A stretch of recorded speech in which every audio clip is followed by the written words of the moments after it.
Guys welcome back to another साता सब दोस्तों का आइकॉन और मैं हूं शान और आप देख रहे हैं मेरा ऑफिशियल यूट्यूब चैनल। उम्मीद है सब खैरियत होंगे, ठीक है, बढ़िया, एकदम ताजा होंगे। हैदर भाई ने हमें ज्वाइन कर लिया है जी, ये काम से बाहर गए हुए थे। हैदर भाई कैसे हैं आप? जी ठीक ठाक भाई। शाद भाई आप? बहुत ही खुशबू। चले जी, जबरदस्त हो गया महाभारत एपिसोड 14 और पार्ट 2। चलिए वीडियो को स्टार्ट करते हैं। बदलता है राजमाता, धर्म बदल जाता है। ये तो पहली बार सुना है मैंने। हाँ, स्वार्थ बदलता है ये सुना था मैं, किंतु धर्म? वैसे हस्तिनापुर बड़ा राज्य है, यहाँ के नियम भिन्न हो सकते हैं। युवराज शकुनी, हमारे पारिवारिक प्रश्न के विषय में आपको बोलने का अधिकार नहीं है। क्षमा करे महामहिम भीष्म, क्षमा करे। बहन का पक्ष लेकर बोलने का भाई को अधिकार होता है, ऐसा धर्म है समग्र आर्यावर्त में। हस्तिनापुर में यह धर्म है कि बदल गया है, ये तो धर्म छत्रधारक महाज्ञानी विद्वान विदुर ही बोलेंगे। आपके प्रश्न का उत्तर भी मैं दे सकता हूं। अपने ज्येष्ठ भ्राता में कोई दोष ना देखना ये एक अनुज का धर्म होता है, परंतु जब राजा के गुण और दोष पर विचार हो रहा हो तब अपने ज्येष्ठ भ्राता का संबंध ना देखना ये एक महामंत्री का धर्म होता है। किंतु परिवार के ज्येष्ठ पुत्र का ही राज्य पर अधिकार होता है महामंत्री विदुर। सभी पुत्र समान रूप से योग्य हों तब ज्येष्ठ का अधिकार होता है राजमाता। आषाढ़ का महीना श्रावण से पहले जन्मता है, परंतु महत्व तो श्रावण का ही अधिक होता है, क्योंकि श्रावण में ही सर्वाधिक वर्षा होती है। जब आयु और गुणों के मध्य विचार करना हो तब गुणों का ही विचार करना अनिवार्य है राजमाता। शास्त्र कहते हैं कि जिस प्रकार शेरनी का दूध स्वर्ण के पात्र में ही टिक सकता है, तांबे से बने पात्र में नहीं, ठीक उसी प्रकार राज्य करने की योग्यता एक संपूर्ण व्यक्ति में ही उतर सकती है, किसी अपूर्ण में नहीं। अपूर्ण?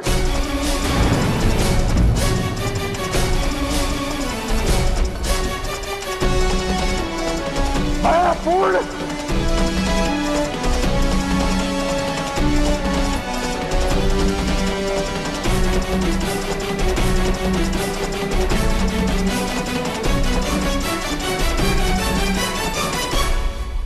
मुझे क्षमा कीजिएगा ज्येष्ठ भ्राता। शांत शांत। मेरा पर्याप्त अपमान हो चुका है विदुर। जब तुम्हारे इस तथाकथित धर्म के पास से ये राज्यसभा मुक्त हो जाए तो मुझे बुलावा भेज देना।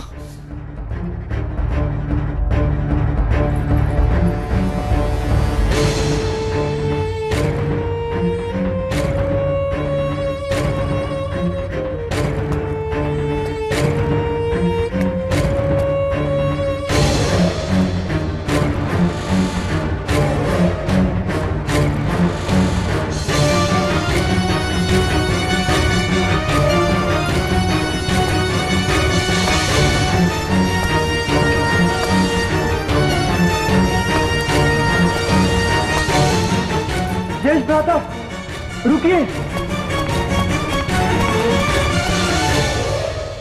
मुझे आर्य के पास ले चलो सुक्ता। जी कुमारी।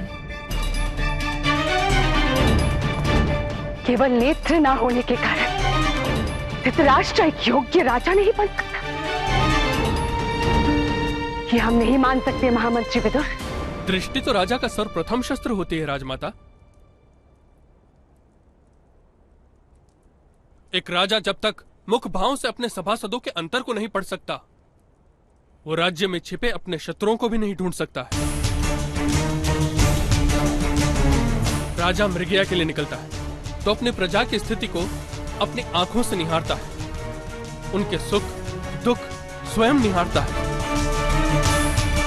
जब कोई रोता हुआ न्याय मांगने आता है तो उसके रोने की ध्वनि सुनने के साथ साथ उसकी पीड़ा को देखना भी होता है राजमाता।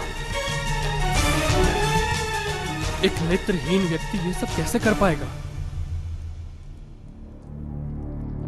इन्हीं सब कार्यों के लिए महामंत्री, सेनापति, मंत्रिमंडल, ये सब होते हैं महामंत्री विदुर। क्षमा कीजिए राजमाता। महामंत्री, मंत्रिमंडल, सेनापति आदि सब राजा के अनुचर होते हैं। राजा के पीछे चलना इनका कर्तव्य होता है। जिस देश का राजा अशक्त होता है उस देश में मंत्रिमंडल, प्रजा आदि उद्दंड हो जाते हैं।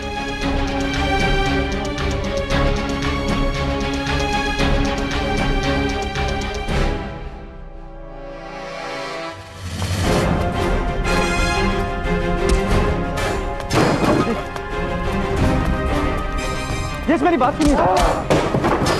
सुनने को क्या रहा पांडु? मैं पूर्ण हूँ, मैं जिसने जीवन भर अपनी अपूर्णता से संघर्ष किया, जिसने सामान्य बनने की स्पर्धा में इतना परिश्रम किया कि आज वो असामान्य बन गया, वो सबसे आगे हो गया। मैं पूर्ण हूँ, मैं राजा नहीं बन सकता। ऐसा विदुर ने कहा है जेठ। महामंत्री होने के कारण उसका कर्तव्य बनता है शायद, पर हम भी तो अपना पक्ष रख सकते। पक्ष रखो, भीख मांगू। कुल में सबसे ज्येष्ठ होते हुए भी, सबसे योग्य होते हुए भी याचना करो अपने अधिकारों के लिए। वो सभासद, वो मंत्रिमंडल, वो न्याय सभा जो कल मेरे दिए हुए वेतन पर जिएंगे, कल जो मेरे चाकर होंगे, हाथ जोड़ उनके सामने मैं। आप शांत हो जाइए जेठ। शांति हो पांडु। यदि अशांत होता तो इस विश्वासघात के लिए मैं तुम्हारे प्राण ले चुका होता। विश्वासघात? जेठ, मैंने तो कभी। मैं सब समझता हूं। तुमने और उस प्रपंची दासी पुत्र ने मिलकर यह प्रपंच किया है मेरे साथ। प्रेम, धर्म और न्याय की बातों का इंद्रजाल फैलाकर वस्तुतः तुम मेरा अधिकार मुझसे छीनना चाहते हो पांडु। स्वयं राजा बनना चाहते हो तुम। ये आरोप मिथ्या है जेठ। मैंने तो कभी स्वप्न में भी ऐसा नहीं सोचा। चले जाओ पांडु, अन्यथा तुम मेरी क्रोध की अग्नि में जलकर भस्म हो जाओगे। चले जाओ।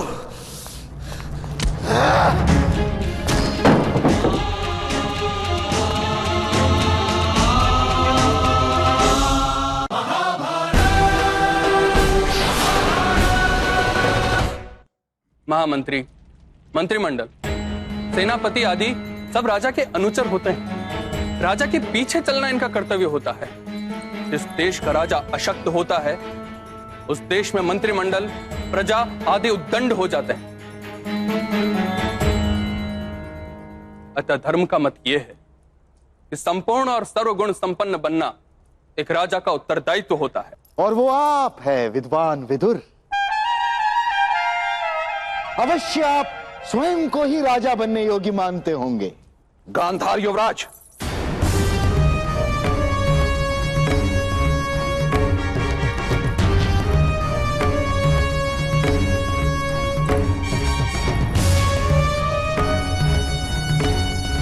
युवराज शकुनी के बाद का उत्तर दो महामंत्री विदुर।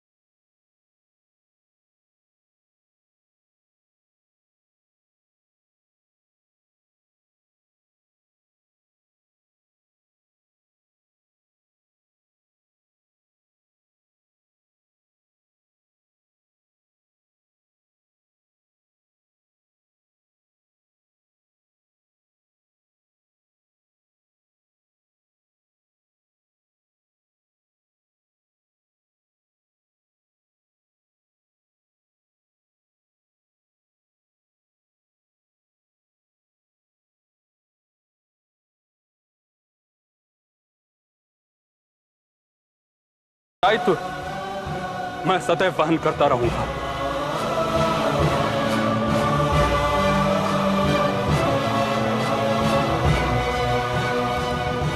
राजमाता,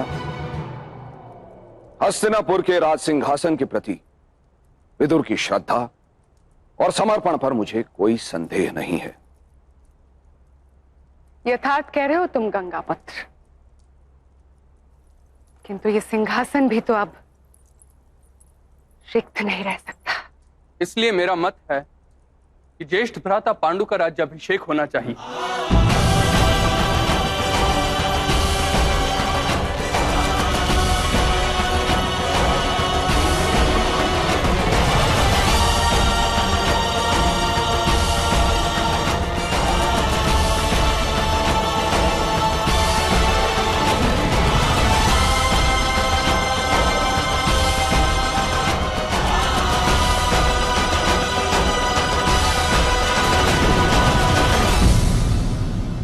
ओ क्या बात है, जबरदस्त हो गया यार। मुझे तो यही लग रहा था, मुझे तो लग रहा था भाईजान, ये लग रहा था ऐसा होगा, मामला गड़बड़ हो क्योंकि गया था एक नेत्रहीन व्यक्ति ऐसे राजगद्दी पे नहीं बैठ सकता था। तो भाई महामंत्री ने जो बोला ठीक बोला है, ठीक बोला। कुमार पांडु ही बनेंगे राजा। रुद्रेश जी उल्टा ही पांडु को पड़ गए थे। वो जो अच्छा, उनको लगा था कि ये साजिश है मेरे अगेंस्ट, लेकिन ऐसा नहीं है यार, वो बंदा हम लोगों ने अभी तक जो एपिसोड देखी, वो बंदा इतना दयालु, रहम दिल, खुश, वो तो ऐसा साजिश करने वाला सोच ही नहीं सकता। बंदा, नाइस बंदा, मैं तो यही कहूँ भाई उसको तो ये भ्रम ही नहीं था कि मैं राजा बनूंगा। वो तो कैसे चौंक नहीं गया अभी मुझे राजा घोषित करने जा रहे हैं। ये ऐसे ही है। तो जैसे ये, हाँ, ये यहाँ पे जो है ना वो गंधारी का भाई शकुनी मुझे थोड़ा सा ना शैतान टाइप का लग रहा है भाई। देखा नहीं कि मतलब बात को आग देता है वो भाई, वो आग लगाएगा, फुफोट है तो। वो देखा नहीं कभी कभी आपने बीच में आग बंद कर ले, जख्म पे ऐसा ही होता है, मरहम नहीं लगाएगा, नमक छिड़केगा। महामहिम भीष्म की जिन्होंने वो महामंत्री का जो है ना पक्षी लिया कि उसकी उनको जो बातें उन्होंने की, कोई संदेह नहीं उनको, कोई शक नहीं। जो उन्होंने बोला धर्म के जो है ना अपने दिल में रख के, अपने धर्म के जो है ना जो भी उन्होंने पढ़ा है उसको बयान कर रहे हैं। लेकिन आपने इस चीज पर गौर किया कि जो राजमाता है यार, वो बहुत क्रोध है यार। भीष्म को तो ऐसे लेते हैं ना जैसे यार जैसे वो कोई बात शत्रु हो गई। चुप कर जाओ यार, ये क्या? अच्छा, वो अपने बड़े बेटे को राजा बनाना चाहती है, ठीक है, हाँ, ज्येष्ठ बेटे को। हाँ, तो पांडु को बनाने के लिए वो देखो अब उसका मुंह बन गया। अगर वो अंधा है, बड़ा बेटा अगर पाहिज होता तब भी बनाती। देखो कितना गुस्सा करी जा रहा था वो। पिलर कराई जाता। उनकी राजमाता जो चाहती है कि मेरा बड़ा बेटा बने, ज्येष्ठ बेटा बने, अगर वो पाहिज होता तब भी वो जाती। भाई साहब कैसे महामंत्री कैसे मान लेता?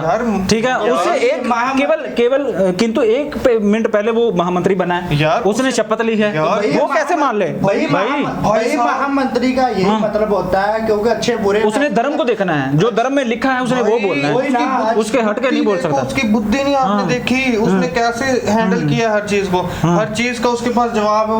हाँ, अच्छा, शकुनी को ने कैसा जवाब दिया कि शकुनी ने थोड़ी सी आग लगाने की ट्राई की कि अच्छा आपने उसको पद से हटाने की, कहीं आप तो नहीं बनना चाहते?